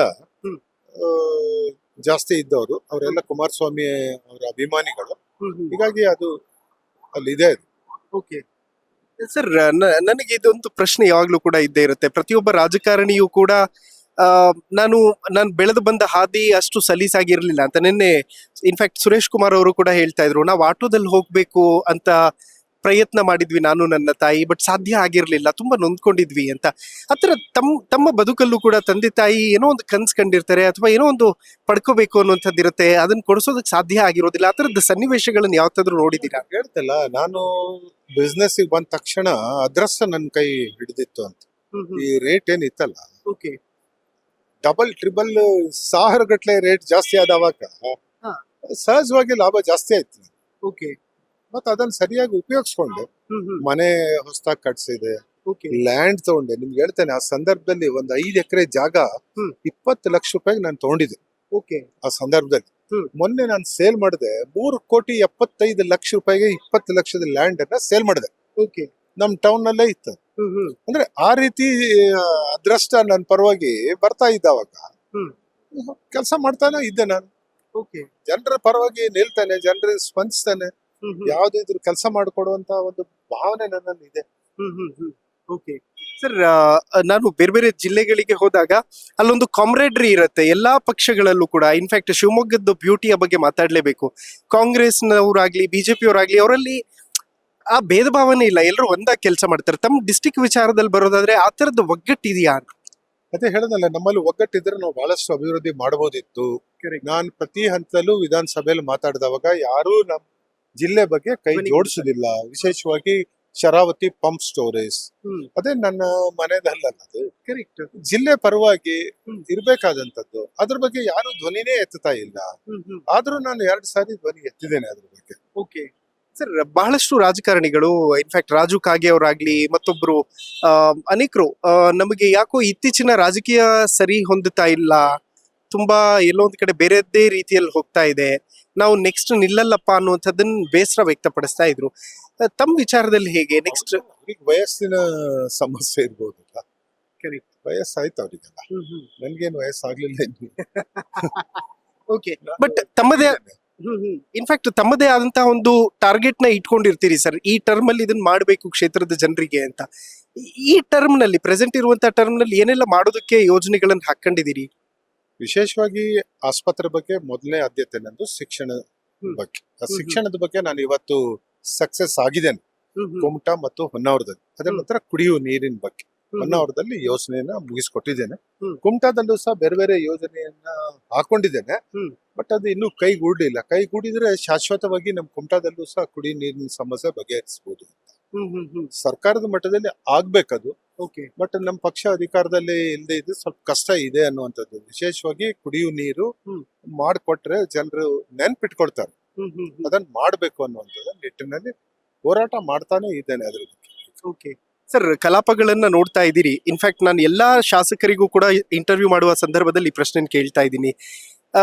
ತಾವೆಲ್ಲರೂ ಕೂಡ ಯಡಿಯೂರಪ್ಪ ಅವರು ಆಗಲಿ ಅಥವಾ ಈಶ್ವರಪ್ಪ ಅವರ ಪ್ರೆಸೆನ್ಸ್ ಆಗಲಿ ಮತ್ತು ಸದನದ ಆ ಸ್ವಾರಸ್ಯವನ್ನ ತುಂಬಾ ಮಿಸ್ ಮಾಡ್ಕೋತೀರಾ ಹೇಗೆ ಅಂತ? ಇದು ಖಂಡಿತ ಹೌದು. ಯಡಿಯೂರಪ್ಪನವರು ಬಹಳ ಹೋರಾಟ ಮಾಡಿದಂತ ವ್ಯಕ್ತಿ. Correct. ಅವರು ಹೌದು, ಈಶ್ವರಪ್ಪನವರೆಲ್ಲ ಪಕ್ಷಕ್ಕೆ ನಿಷ್ಠೆ ಇದ್ದಂತ ವ್ಯಕ್ತಿ. ಹೌದು. ಪಕ್ಷದ ನಿಷ್ಠೆ ನಾವು ಈಶ್ವರಪ್ಪನವರಿಗೆ ನೋಡಿದ್ದೇನೆ. ನಾನು JDS ನಲ್ಲಿ ಇದ್ದಾವಾಗ್ಲೂ ಅವ್ರಿಗೆ ನೋಡಿದ್ದೇನೆ, ಬಿಜೆಪಿಯಲ್ಲಿ ಇದ್ದಾವಾಗ್ಲೂ ಅವ್ರ ಪಕ್ಷ ನಿಷ್ಠೆ ನೋಡಿದ್ದೇನೆ. ಓಕೆ. ಇವನ್ನು ನಮ್ಮ ಯಡಿಯೂರಪ್ಪನವ್ರ ಬಗ್ಗೆನೂ ಎರಡು ಮಾತಿಲ್ಲ. ಪಕ್ಷದ ಬಗ್ಗೆ ಬಹಳ ಹೋರಾಟ ಮಾಡಿದವರು. ಓಕೆ. ಮತ್ತು ವಿಶೇಷವಾಗಿ ಇವತ್ತು ಶಿವಮೊಗ್ಗ ಅಷ್ಟು ಬೆಳಿಲಿಕ್ಕೆ ಕಾರಣನೇ Correct. ಯಡಿಯೂರಪ್ಪನವರು. ಹೌದು. ಇಲ್ಲಾಂದ್ರೆ ಅಂತ ದೊಡ್ಡ ಏರ್ಪೋರ್ಟ್ ಎಲ್ಲ ಆಗ್ಲಿಕ್ಕೆ ಸಾಧ್ಯ ಇತ್ತು. ಓಕೆ ಸರ್, ಇನ್ಫ್ಯಾಕ್ಟ್ 2028 ಚುನಾವಣೆಗೆ ಬಹುಶಃ JDS ಈಗಲಿಂದನೇ ತಯಾರಿ ಮಾಡ್ಕೊಳ್ತಾ ಇದೆ ಅಂತ ಅನಿಸ್ತದೆ. ಯಾಕೆಂತಂದ್ರೆ ಅವ್ರು ಮಾಡ್ತಾ ಇರುವಂತಹ ಹೋಮ್ವರ್ಕ್ ಆಗಲಿ ಮತ್ತು ಕ್ಷೇತ್ರಗಳನ್ನು ಟಾರ್ಗೆಟ್ ಮಾಡಿ ಇಟ್ಕೊಂಡಿದ್ದಾರೆ ಅನ್ನುವಂಥದ್ದಿದೆ. ತಮ್ಮ ಕ್ಷೇತ್ರದಲ್ಲಿ ಸೆಕೆಂಡ್ ಪ್ಲೇಸ್ ಅಲ್ಲಿ ಇರುವಂತಹ ಕಾರಣದಿಂದಾಗಿ ಎಲ್ಲೋ ಒಂದು ಕಡೆ ಕುಮಟಾ ಮೇಲೂ ಕಣ್ಣಿದೆಯಂತೆ JDS ಅವರಿಗೆ ಅನ್ನುವಂಥ ಮಾತುಗಳಿದೆ. ಮೈತ್ರಿ ಧರ್ಮ ಪಾಲನೆ ಮಾಡುವಂತ ಒಂದು ಅಗ್ನಿ ಪರೀಕ್ಷೆ ಎದುರಾದ್ರೆ ಏನ್ ಮಾಡ್ತೀರಿ ಅಂತ? ಮೈತ್ರಿ ಧರ್ಮ ಅಂತ ಹೇಳಿದ್ರೆ ಸಿಟ್ಟಿಂಗ್ ಇದ್ದವ್ರು ಕೊಡ್ಬೇಕಲ್ಲ. ಸಿಟ್ಟಿಂಗ್ ಇದ್ದವ್ರಿಗೆ ಬಿಟ್ಕೊಡೋದು ಹೇಗಾಗ್ತದೆ? Correct. ಮೈತ್ರಿ ಧರ್ಮ ಅದೇ ಸಿಟ್ಟಿಂಗ್. Okay. ಸಿಟ್ಟಿಂಗ್ ಇದಾವುದು ಇಡೀ ಜಿಲ್ಲೆಯಲ್ಲಿ ಬಿಜೆಪಿ ಒಂದೇ ಸ್ಥಾನ ಗಳಿಸಿದ್ದು. ಎರಡಿತ್ತು, ಈಗ ಒಂದಿದೆ. ಅದನ್ನ ಪಕ್ಷದವ್ರು ಏನು ತೀರ್ಮಾನ ಮಾಡ್ತಾರೆ ಆ ತೀರ್ಮಾನಕ್ಕೆ ನಾನಂತೂ ಬದ್ಧನಿದ್ದೆ. ಅದು ನಮ್ಮ ಕಾರ್ಯಕರ್ತರು ಯಾವುದೇ ಪರಿಸ್ಥಿತಿಯಲ್ಲಿ ಕುಮಟಾ ಬಿಟ್ಕೊಡ್ಲಿಕ್ಕೆ ರೆಡಿನೂ ಇಲ್ಲ, ನಮ್ಮ ಜಿಲ್ಲಾ ಮುಖಂಡರು ಬಿಟ್ಕೊಡ್ಲಿಕ್ಕೆ ರೆಡಿ ಇಲ್ಲ. ಇವತ್ತು ಸಹ ಅಧಿವೇಶನದಲ್ಲಿ ಸಾಕಷ್ಟು ನಮ್ಮ ಬಿಜೆಪಿ ಶಾಸಕರೆಲ್ಲ ಹೀಗೆ ಒಂದು ಕುಂತು ಚರ್ಚೆ ಎಲ್ಲ ಮಾಡಿದ್ರು. ಸಿಟ್ಟಿಂಗ್ ನವ್ರಿಗೆ ನಾವೆಲ್ಲ ಕೊಡುವಂತದ್ದು ಕೆಲಸ ನಾವು ಮಾಡ್ಬೇಕು ಅನ್ನುವಂಥದ್ದು ಇವತ್ತು ಚರ್ಚೆ ಆಯ್ತು ಇವತ್ತು. ಓಕೆ ಸರ್, ಒಂದು ಕಡೆ ಚರ್ಚೆ ಆಗ್ತಾ ಇರುವಂತದ್ದು ಅನಂತಕುಮಾರ್ ಹೆಗಡೆ ಅವರಿಗೆ ಟಿಕೆಟ್ ಕೊಡದೇ ಇರುವಂತಹ ಕಾರಣಕ್ಕೆ ಸಾಕಷ್ಟು ಜನ ತುಂಬಾ ಪಕ್ಷದ ಫೇವರ್ ಅಲ್ಲಿ ಇದ್ದಂಥವರೆಲ್ಲ ಅಂತರ ಕಾಯ್ಕೊಂಡ್ಬಿಟ್ಟಿದ್ದಾರೆ ಅನ್ನುವಂಥದ್ದೆಲ್ಲ ಇದೆ. ಅದೆಲ್ಲ ಒಂದ್ ಕಡೆ ಡ್ಯಾಮೇಜ್ ಆಗಿದೆಯಾ? 100% ಅನಂತಕುಮಾರ್ ಹೆಗಡೆ ಅವರ ವರ್ಚಸ್ಸು ಬೇರೆನೆ.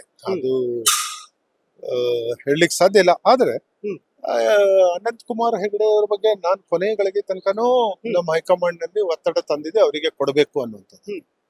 ಓಕೆ. ಅದ ಆಗ್ಲಿಲ್ಲ. ಅದು ಬೇರೆ ಕಾರಣಗಳಿಂದ ಆಗ್ಲಿಲ್ಲ. ಆದ್ರೆ ಕೊನೆಗೆ ಕಾಗೇರಿ ಅವರು ಗೆದ್ರಲ್ಲ. ಹೌದು, ಗೆದ್ರು. ಮತ್ತು 3 ಲಕ್ಷ ಲೀಡ್ ನಲ್ಲಿ ಗೆದ್ರು, ಕಡಿಮೆ ಗೆದ್ದೆ ಲೀಡ್ ಅಲ್ಲ. ಕರೆಕ್ಟ್.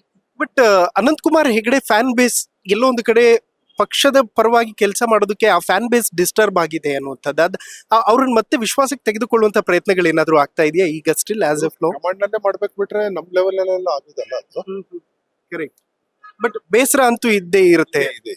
ಅವ್ರ ಫ್ಯಾನ್ ಬಹಳಷ್ಟು ಜನ ಇದೆ. ಏನ್ ಕಾರಣ ಸರ್ ಅವರಿಗೆ ಟಿಕೆಟ್ ತಪ್ಪೋದಕ್ಕಾಗ್ಲಿ ಮತ್ತೊಂದು ಬೇರೆ ಬೇರೆ ಕಾರಣಗಳು ಇರ್ತವೆ ಅಣ್ಣ. ಅದನ್ನೆಲ್ಲ ಕಾರಣಗಳನ್ನ ನಾನು ಇಲ್ಲಿ ಹೇಳಲಿಕ್ಕೆ ಸಾಧ್ಯ ಇದೆಯಾ? ಕರೆಕ್ಟ್. ಹೇಳಲಿಕ್ಕೆ ಆಗುದಿಲ್ಲ. ಓಕೆ. ರಾಜಕಾರಣ ಅಲ್ಲ ಅದು. ಹಾ. ರಾಜಕಾರಣದಲ್ಲಿ ಹಂಗೆಲ್ಲ ಹೇಳಿ ಅವರಿಗೂ ನೋವಾಗಬಾರ್ದು, ನಮ್ಮ ಪಕ್ಷಕ್ಕೂ ಡ್ಯಾಮೇಜ್ ಆಗಬಾರ್ದು. ಆ ರೀತಿಯಲ್ಲಿ ನಾವು ಹೋಗ್ಬೇಕಾಗ್ತದೆ. ಅವರನ್ನು ವಿಶ್ವಾಸ ತಗೊಂಡು ಹೋಗುವಂತದ್ದು ನಾನಂತೂ ಮಾಡಿದ್ದೇನೆ. ಕರೆಕ್ಟ್.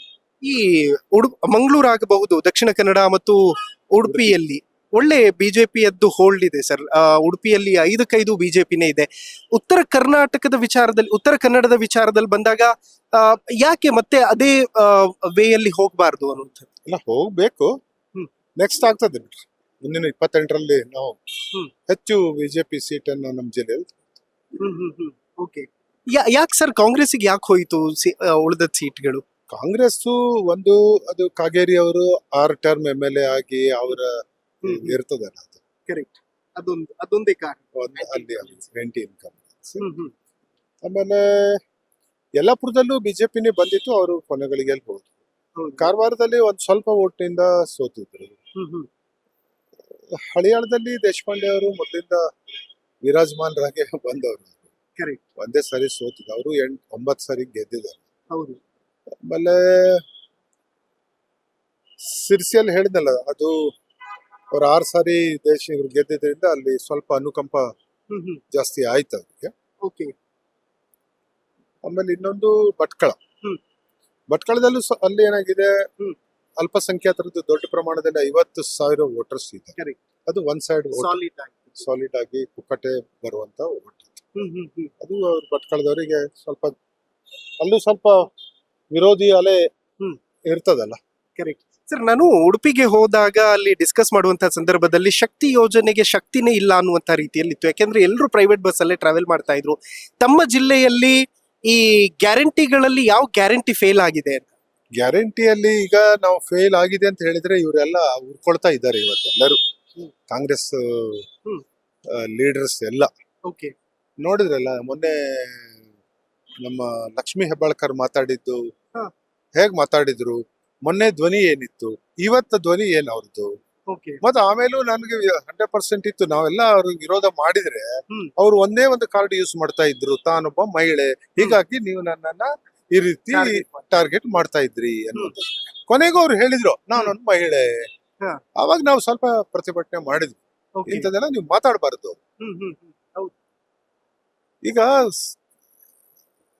ಖಂಡಿತವಾಗಿ 2 ತಿಂಗಳಿದ್ದು ಬಂದಿಲ್ಲ ಎನ್ನುವಂಥದ್ದನ್ನ ಹೇಳಿದವಾಗ್ಲೂ ಹಾ. ಬೇರೆ ಬೇರೆ ವಿಷಯಗಳನ್ನೇ ಹೇಳುದು. ಹ್ಮ್. ಮಹಿಳೆಯರಿಗೆ ಆ ರೀತಿ ಸಪೋರ್ಟ್ ಆಯ್ತು, ಈ ರೀತಿ ಸಪೋರ್ಟ್ ಆಗ್ತಾ ಇದೆ. ಬಂದಿಲ್ಲ ಅನ್ನೋದಕ್ಕೆ ಲೆಕ್ಕ ಕೂಡ. ಹಾ, ಬಂದಿಲ್ಲ ಅನ್ನುವಂಥದ್ದು ಬಂದಿಲ್ಲ ಅಂತ ಹೇಳ್ಬಿಟ್ಟಿದ್ರೆ ಕ್ಲಿಯರ್ ಆಗ್ತಿತ್ತು. ಅದು ಕಾಂಗ್ರೆಸ್ಸಿನ ಹುಟ್ಟು ಗುಣ, ಅದು ಅವ್ರದ್ದೆಲ್ಲ ಸುಳ್ಳೇ ಹೇಳುವಂತದ್ದು. ಹಿಂದೆ ನಾನು ಕಳೆದ ಬಾರಿ ಇಲ್ಲೇ ಬೆಳಗಾಂದ ಅಧಿವೇಶನದಲ್ಲೇ ಹ್ಮ್. ಮನೆಗಳಿಗೆ ಪೇಮೆಂಟ್ ಆಗ್ಲಿಲ್ಲ ಅನ್ನುವಂಥದ್ದನ್ನ ಕೇಳಿದೆ ನಾನು. ಓಕೆ. ಅವಾಗ ಲಾರ್ಡ್ ಅವರು ಉತ್ತರ ಕೊಟ್ರು, ಇಲ್ಲ ಕೊಟ್ಟಿದ್ದೇವೆ ಅಂತ ಹೇಳಿದ್ರು. ಹ್ಮ್. ಕೊಟ್ಟಿದ್ದೇವೆ ಅಂತ ಹೇಳ್ತಾನೆ ಇದ್ರು ಅವರು. ನಾನು ಇಲ್ಲ ಅಂತ ಚರ್ಚೆ ಮಾಡಿದೆ. ಬಟ್ ಅದನ್ನ ಏನು ಮೊನ್ನೆ ತೆಂಗಿನಕಾಯಿ ಅವರು ಮಾಡಿದ್ರು, ಆ ರೀತಿಯಾಗಿ ಮಾಡಿದ್ರೆ ಇವ್ರಿಗೆ ಸರಿ ಬುದ್ಧಿ ಬರ್ತಿತ್ತು. ಕರೆಕ್ಟ್. ನಾವು ಅದನ್ನ ಮಾಡಿಲ್ಲ. ನಾನು ಇವತ್ತು ಹೋಗಿ ಹೇಳಿದೆ, ನೋಡ್ರಿ ನೀವು ಅದು ಸುಳ್ಳು ಹೇಳಿದ್ರಿ, ನಾನು ಹಿಂಗ್ ಮಾಡಿದ್ರೆ ಸಮಸ್ಯೆ ಇಲ್ಲ, ಅದು ಕೊಡಿಸ್ತೇನೆ ಬ್ರದರ್ ಅಂತ ಹೇಳಿದ್ರು. ಬಿಟ್ಟು ನಾವು ಮತ್ತೆ ಅಷ್ಟರ ಮಟ್ಟಕ್ಕೆ ಹೋಗ್ಲಿಲ್ಲ. Correct sir. ಒಂದು ಕಡೆ ಟೀಕೆ ಮಾಡುವಂತ ವಿರೋಧ ಪಕ್ಷ, ಮತ್ತೊಂದು ಕಡೆ ಅದನ್ನು ಎಕ್ಸೆಪ್ಟ್ ಮಾಡ್ಕೊಳ್ಳುವಂತ ಸ್ಥಿತಿಯಲ್ಲಿ ಆಡಳಿತ ಪಕ್ಷವೂ ಕೂಡ ಇರಬೇಕಾಗ್ತದೆ. ಯಾಕೆಂತಂದ್ರೆ ದೇವೇಗೌಡರ ಆಡಳಿತ ಪಕ್ಷ ಇವತ್ತು ಅವ್ರದ್ದು ಹುಟ್ಟು ಗುಣ ಬಿಡುವುದಿಲ್ಲ ಅನ್ನುವಂಥದ್ದು. ಇದನ್ನ ಮುಖ್ಯಮಂತ್ರಿಗಳು ಏನ್ ಹೇಳ್ತಾರೆ ಅಂದ್ರೆ, ಒಂದ್ ವೇಳೆ ಕೊಡದೆ ಇದ್ರೆ ನಾನು ಕೊಡಿಸ್ತೇನೆ. ನಮ್ಮ ಪ್ರಶ್ನೆ ಏನಿತ್ತು, ನೀವ್ 2 ತಿಂಗಳದ್ದು ಪೇಮೆಂಟ್ ಮಾಡಿಲ್ಲ, ಅದು ಅಲ್ಲಲ್ಲ, ಯಾಕೆ ಅಲ್ಲ, ಹೌದಾ ಅಲ್ಲ ಅನ್ನುವಂಥದ್ದನ್ನ ಹೌದು ಅಂತ ಹೇಳ್ಬೋದಿತ್ತಲ್ಲ, ಕ್ಲಿಯರ್ ಆಗ್ತಿತ್ತು. ಇಲ್ಲ ನಾವು ಕೊಟ್ಟಿದ್ದೇವೆ, ನಾವು ಆಗಸ್ಟ್ ತನಕನೂ ಪೇಮೆಂಟ್ ಮಾಡಿದ್ದೇವೆ ಅನ್ನುವಂಥದ್ದನ್ನ ಯಾಕೆ ಹೇಳಿದ್ರು ಅವರು. ನನ್ಗೆ ನೆನಪಾಗುದು ಏನಂದ್ರೆ, ಕಾಂಗ್ರೆಸ್ ನಲ್ಲಿ ಮೂಢ ಹಗರಣದ ಏನಾಯ್ತು, ಭೂಮಿ ತಗೊಂಡು ವಾಪಸ್ ಕೊಟ್ಟಿ. ಅಡಿಕೆ ಕದ್ರು ಕಳ್ಳ, ಆನೆ ಕದ್ರು ಕಳ್ಳನೇ ಅಲ್ಲ.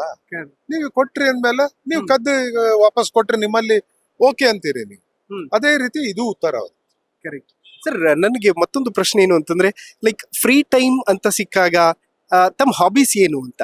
ಪುಸ್ತಕ ಓದೋದಾ ಅಥವಾ ಮ್ಯೂಸಿಕ್ ಕೇಳೋದಾ, ಹೇಗೆ? ನಂದು ಮೊದ್ಲೆಲ್ಲ ಬಹಳ ಟೂರ್ನಮೆಂಟ್ ಆಡ್ತಾ ಇದ್ದೆ ನಾನು ಕಾಲೇಜ್ ನಲ್ಲಿ. ಸ್ಪೋರ್ಟ್ಸ್ ಎಲ್ಲ ಸ್ಪೋರ್ಟ್ಸ್, ಟೇಬಲ್ ಟೆನ್ನಿಸ್, ವಾಲಿಬಾಲ್, ಎಲ್ಲದಕ್ಕೂ ಕ್ಯಾಪ್ಟನ್ ನಾನೇ. ಮತ್ತೆ ವಾಲಿಬಾಲ್ ನಾನೇ ಕ್ಯಾಪ್ಟನ್, ಕ್ರಿಕೆಟ್ ನಾನೇ captain, 100 meters running, 200 meters running, high jump, long jump, ಎಲ್ಲದರಲ್ಲೂ ನಾನೇ ಫಸ್ಟ್ ಅಥವಾ ಸೆಕೆಂಡ್ ಅವ್ರಿಂದ.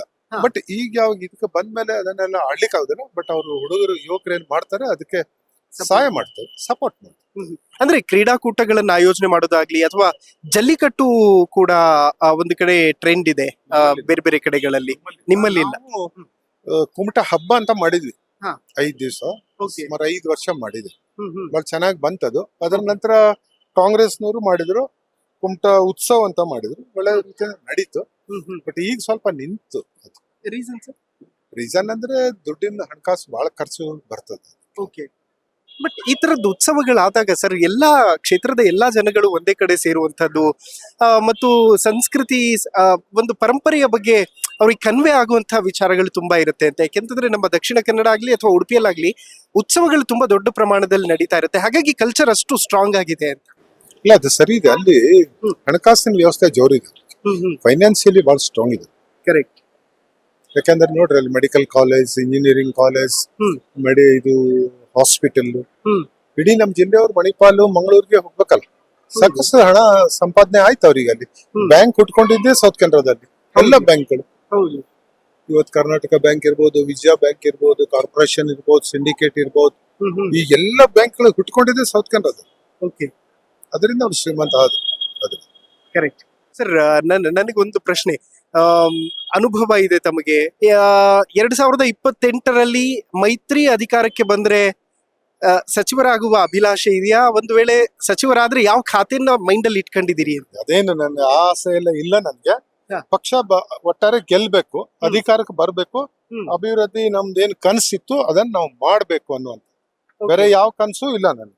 ಓಕೆ, ಅಮೇಸಿಂಗ್ ಸರ್, ಬಹಳ ಖುಷಿ ಆಯ್ತು. ಸೊ ಸುದೀರ್ಘವಾಗಿ ಒಂದು ಸಂದರ್ಶನವನ್ನು ಕೊಡುವಂತಹ ಕೆಲಸವನ್ನು ಮಾಡಿದಿರಿ. Thank you so much. ಬಹಳ ಖುಷಿ ಆಯ್ತು ತಮ್ಮ ಜೊತೆ ಮಾತಾಡಿ.